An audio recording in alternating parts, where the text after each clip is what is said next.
Hey guys, hi, welcome back to another session on Unacademy Future Doctors.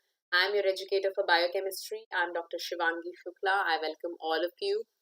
Do let me know. I'll just check once if the live stream has started or not. Just give me a minute to check if the live stream has started, and then we can continue. Okay.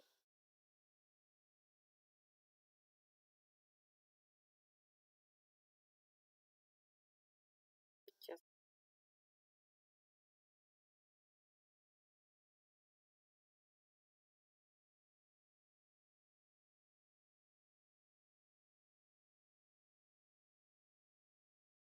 okay, great. So the stream has started. Welcome all of you to the 11th session of two questions per day series. Okay, here I'm taking up two questions per day per session, two questions per session, and I'm taking three such sessions. Okay, so every day we are discussing six questions along with detailed explanation. So all these questions are from different topics, so we are covering up a lot of topics, right? And this is part of the revision series that I take on the during the last week of every month. So whatever we have finished in this month and in the last month, but whatever we have finished over the course of the past 2 months, that is December and January, all that we're going to revise here. Okay, so without further ado, let us start. You guys would be knowing about the iconic as well as the plus subscriptions on Unacademy. Okay, both of them will give you access to video lectures live as well as recorded from top educators across the country, and you can study on any device of your choice. Okay, be it your laptop, your mobile, your tablet, and at any time, whatever time you wish to, because we have an array of recorded lectures as well. Okay, and you can use state of the art tools like raise your hand features, clear your doubt feature, talk to the educator one on one, and also the polls, the interactive polls are really very nice. Okay, so you can use all of these features. The iconic subscription will give you some additional features like resources from Prep Ladder as well. Okay, so and all of these are highly subsidized, guys. Unacademy offers you the most inexpensive subscriptions in the market today, and you can avail an additional 10% discount on this already subsidized price. The 10% discount can be availed on both Plus as well as Iconic. On either of these, you can avail. And for that, you have to put in the educator code DRSHUKLA, Dr. Shukla. This code is going to fetch you an additional 10% discount. Okay. Also, Unacademy has come up with a very lucrative Republic Day special offer on the occasion of our Republic Day.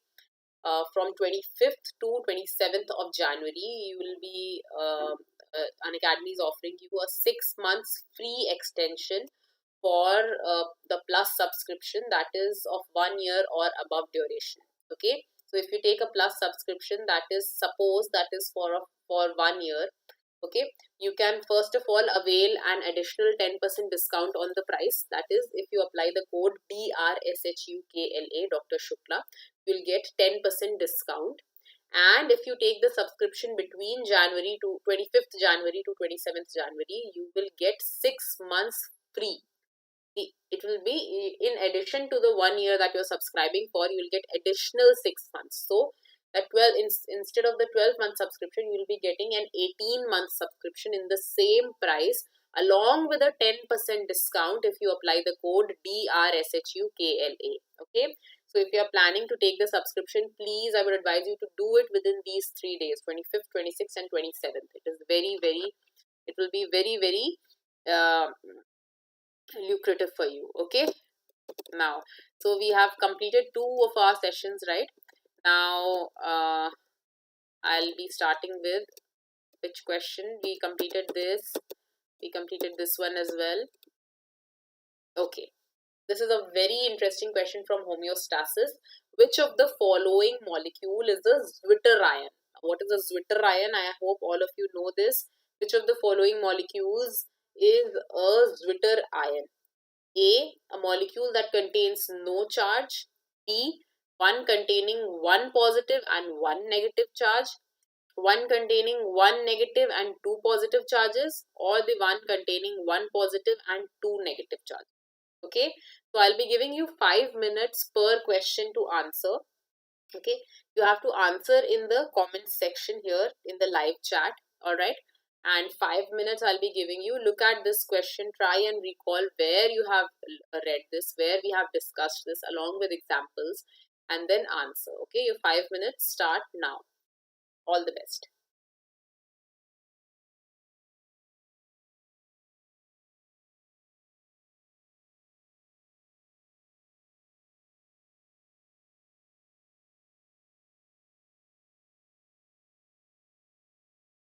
Come on, all of you try and attempt this.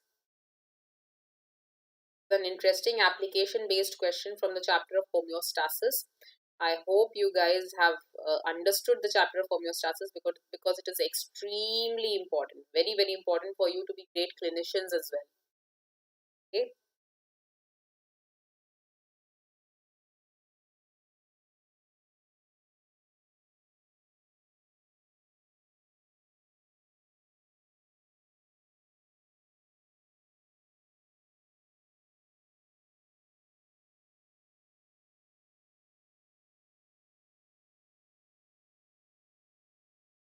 Come on, all of you to try and answer. Time is running up. The answer time is running up. Come on, try and answer. You have 4 minutes left. Come on.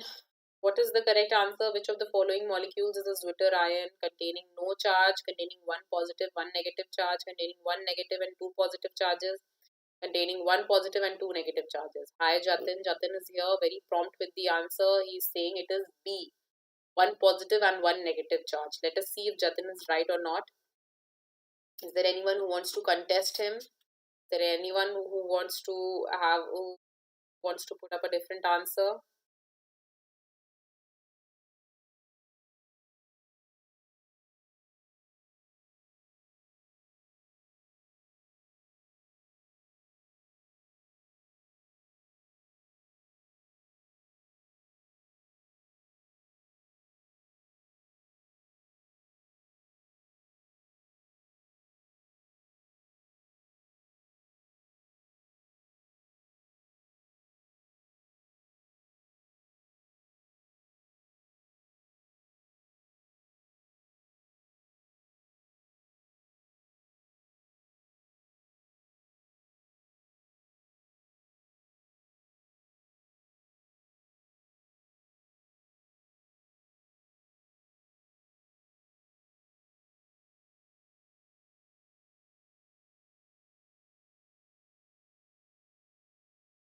Come on.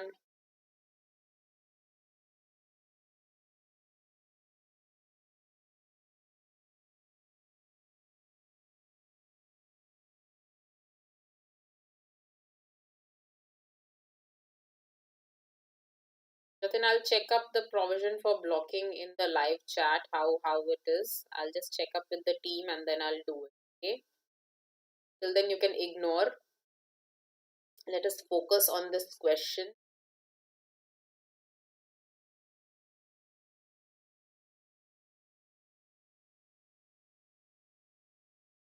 Alright, last 1 minute left for you to answer and then I'll discuss. Okay. And the discussion part is very important because it is extremely important in answer writing. Okay. How to make what is an isoelectronic species, what is a Zwitter ion, what is the isoelectric pH. All these things are very important for answer writing because even if you understand it, sometimes while you're writing it down, it does not come. Okay, that does not click and you cannot frame sentences. It is very important for you to know how to make the diagrams of the particular isoelectric species or of Zwitter ion. Okay.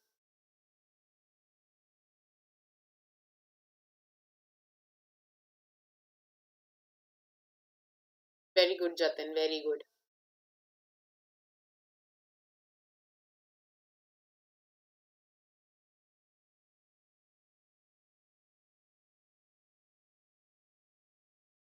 Yeah, Jatin has the explanation for this also. I don't think I'll need to explain much. Jatin knows the explanation as well. Very good. His homeostasis part is very clear, I think.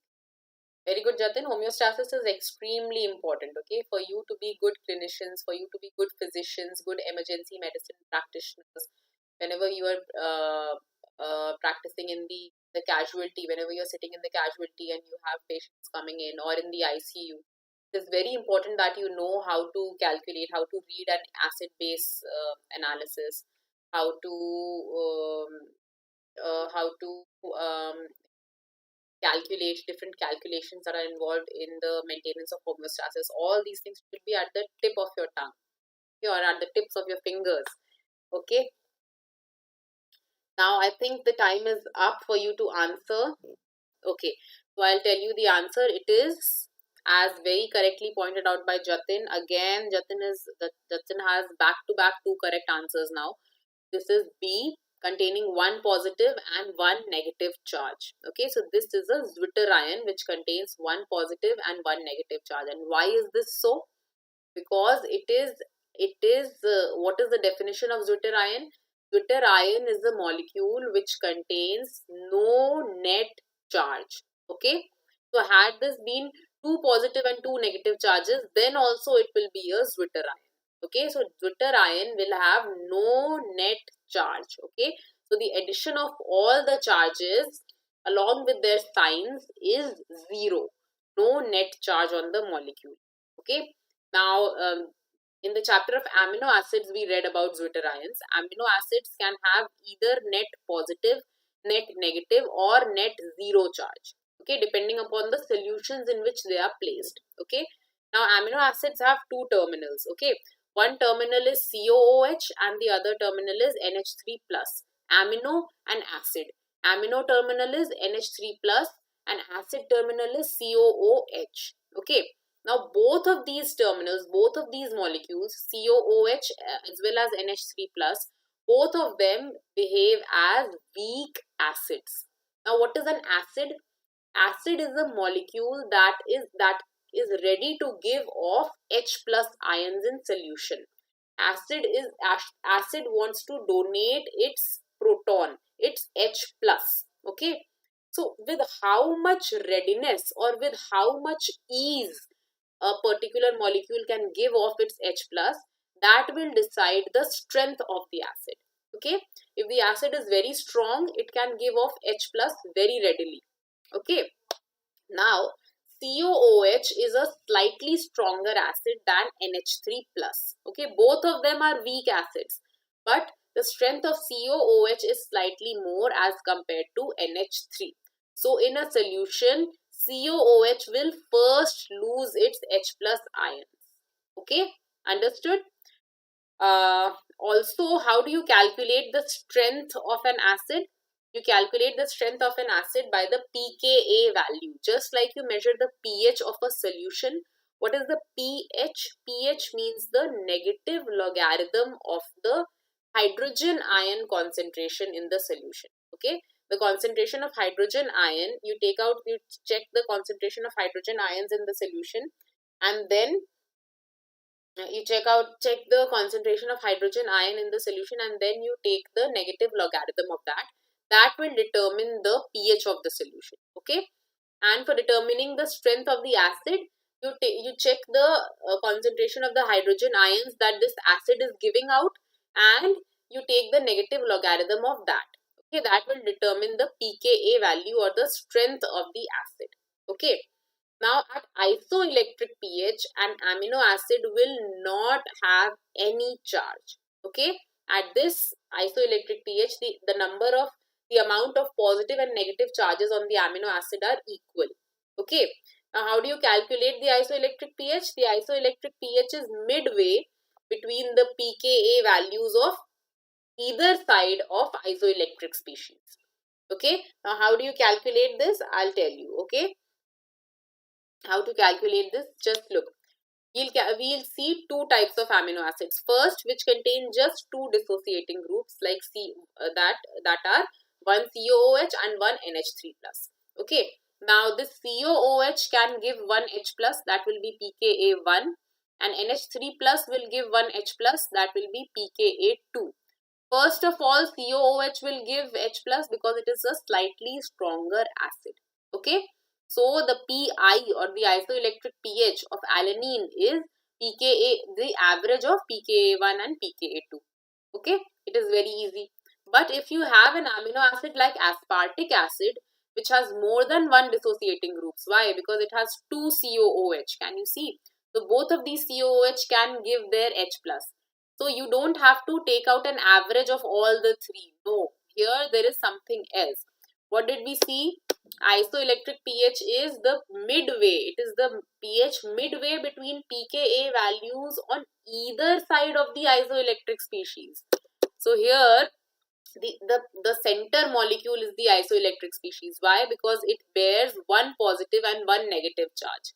So pKa value, the isoelectric pH will be the average of pK1, that is on the left side of isoelectric species, and pK2, that is on the right side of isoelectric species. Okay, you don't consider pK3 here.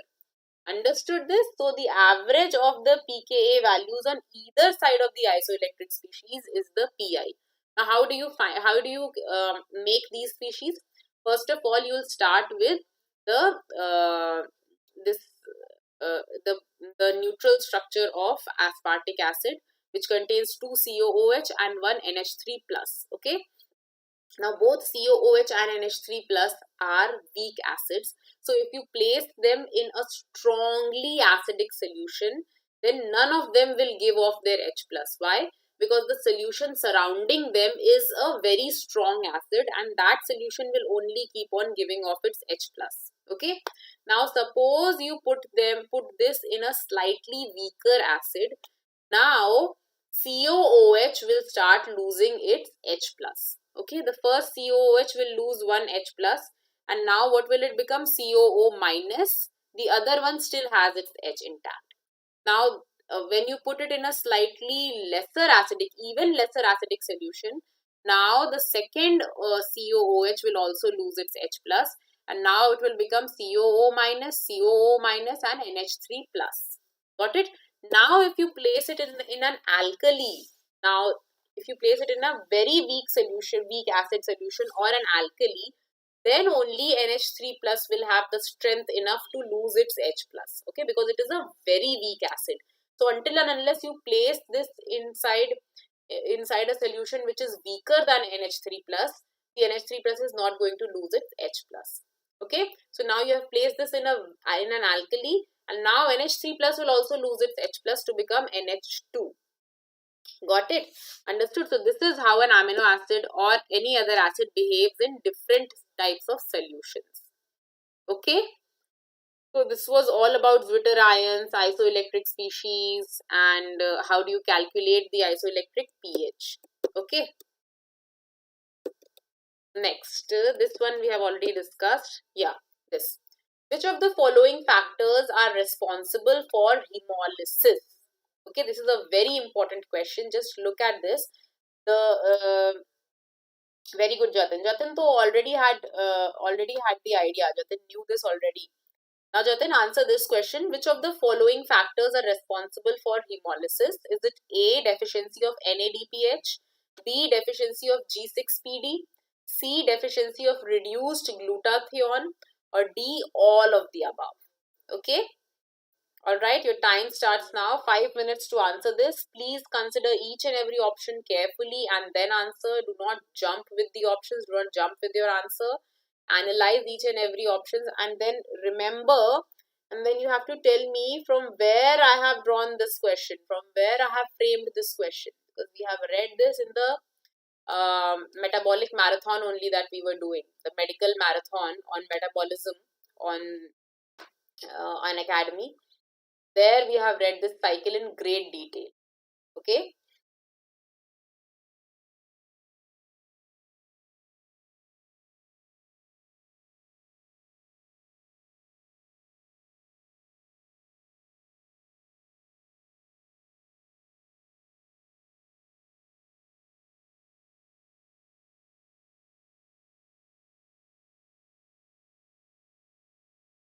So Jatin is very prompt with the answer again.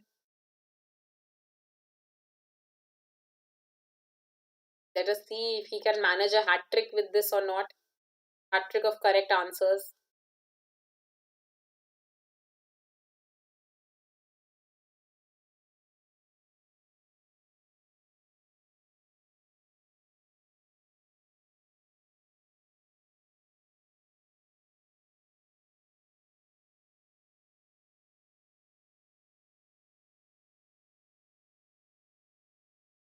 Come on. 3.5 minutes are left now.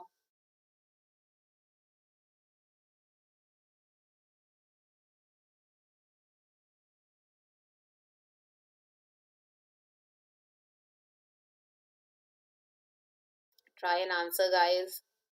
This involves a very important concept and you will be amazed at the explanation.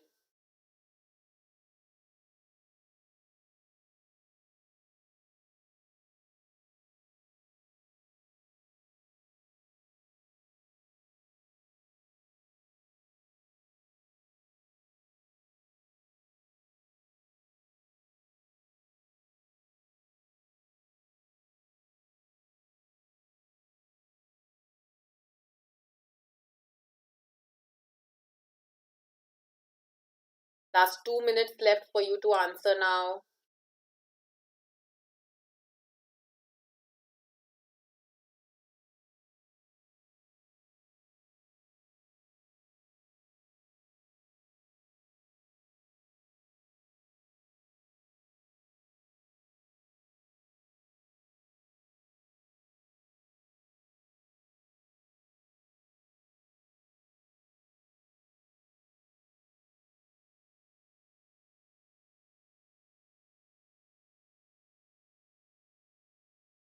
Time is almost going to be over for you to answer. Last minute left for you to answer, guys. If you want to answer, you can. Now is the time.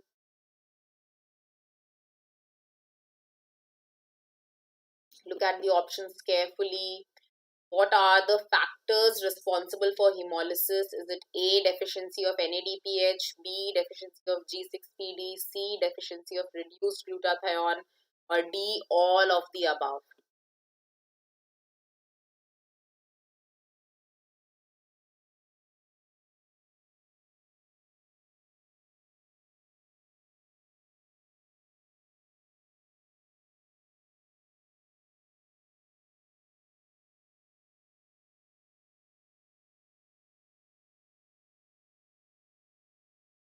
It's a very interesting topic that I have taken,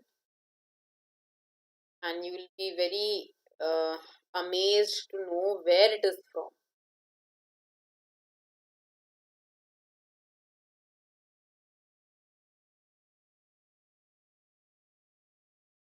All the options seem to be coming from different directions, isn't it? All the options, they seem to be, you've read about them in different cycles. How are they involved together? How? That is what we are going to read here. Last 30 seconds left.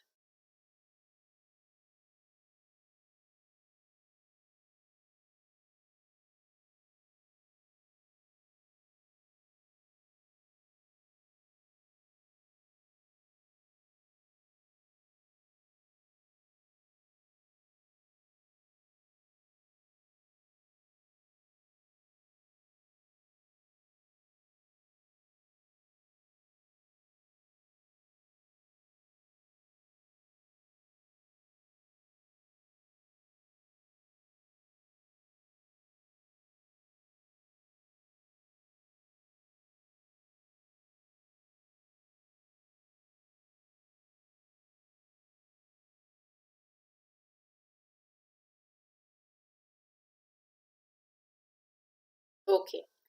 So now I'll tell you the answer. Now, Jatin, congratulations. With this answer, you have managed a hat trick.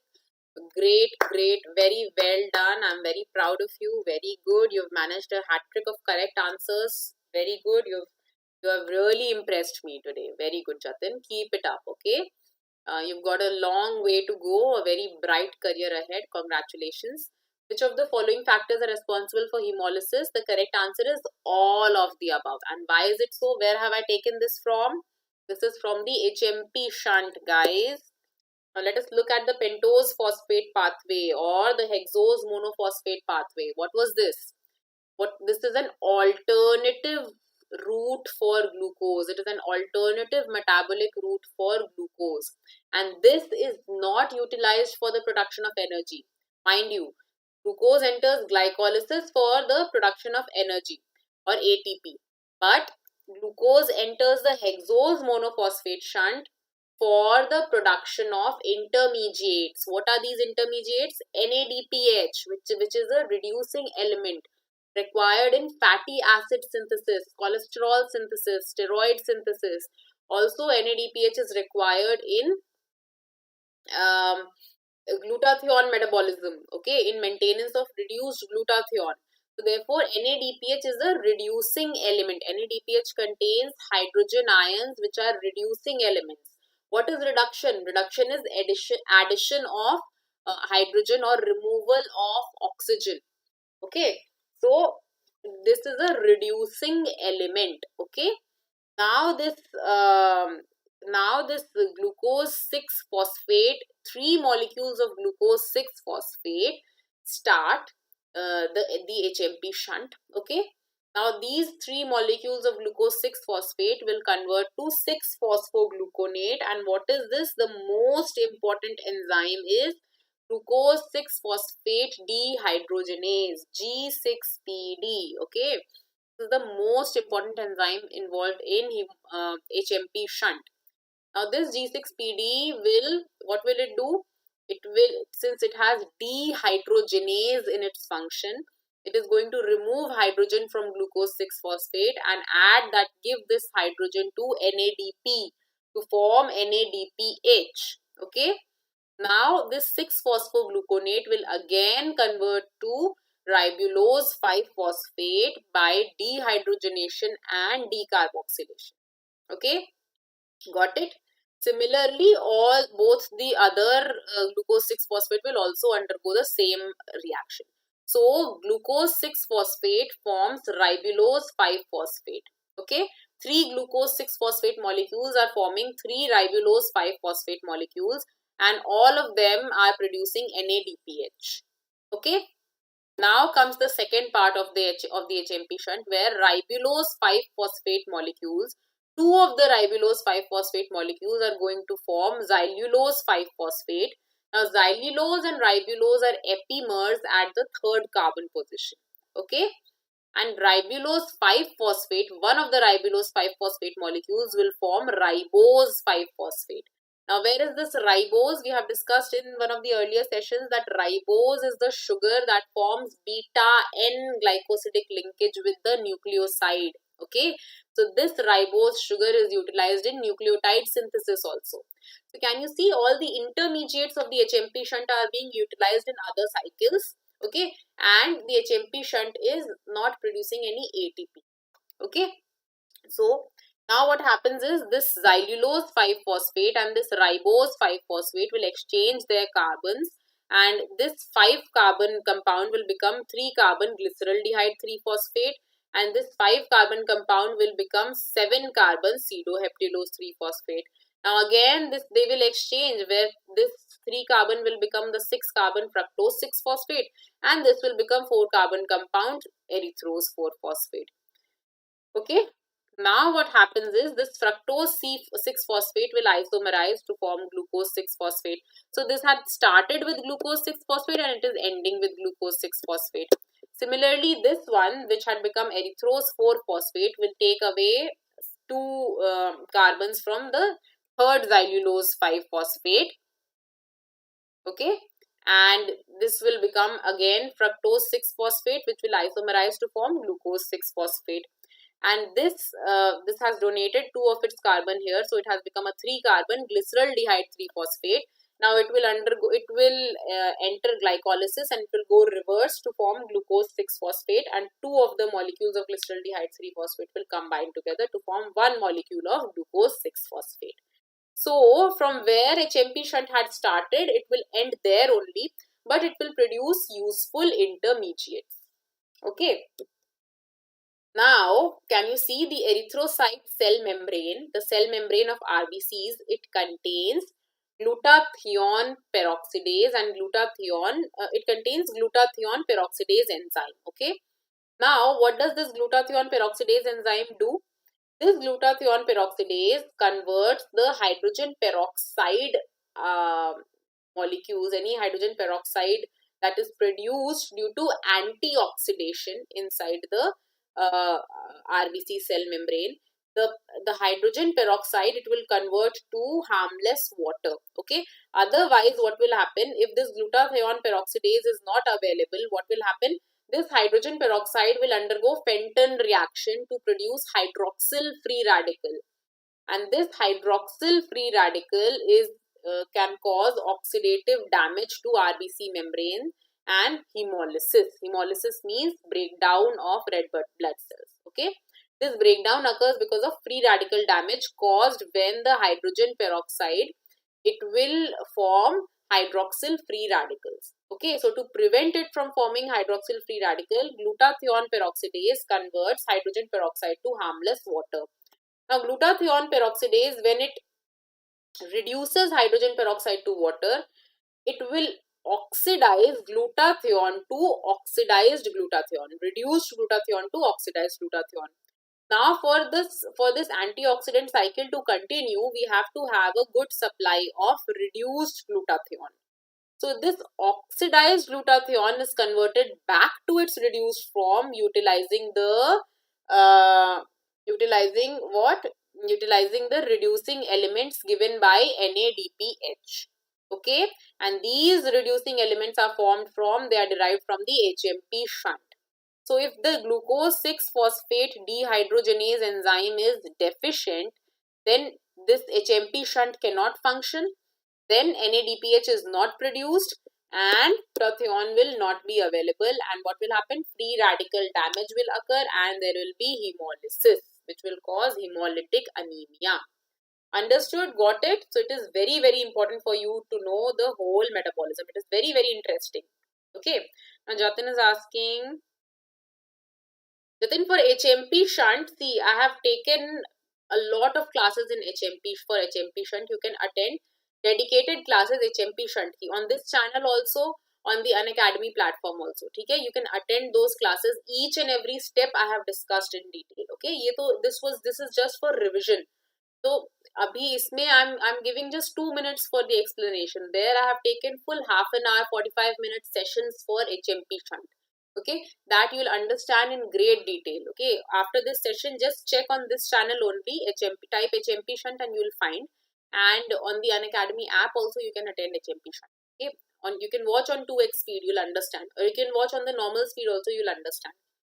And Jatin is asking which food free radicals. See, Jatin, free radicals are caused by any deleterious agents in the environment, like ultraviolet rays, chemicals, or trans fats, anything that is harmful, because free radicals they cause oxidative stress. Okay, how are free radicals formed? Free radicals are formed because free radicals have a lone electron, have an extra lone electron, and that is very reactive. It wants to be coupled with another electron, and it snatches electrons from everywhere. Okay, understood? Alright guys, then thank you for this session. If you haven't subscribed to this channel, then do subscribe to it and share it amongst your friends so that we have a lot more interaction. And see you tonight at 10:15 and at 11:15 on Unacademy special classes. We have another series going on called MBBS series, that is MCQ bonus biochemistry sessions. Those are very important MCQs that we are practicing on the Unacademy app, so do attend that. Okay, then bye bye.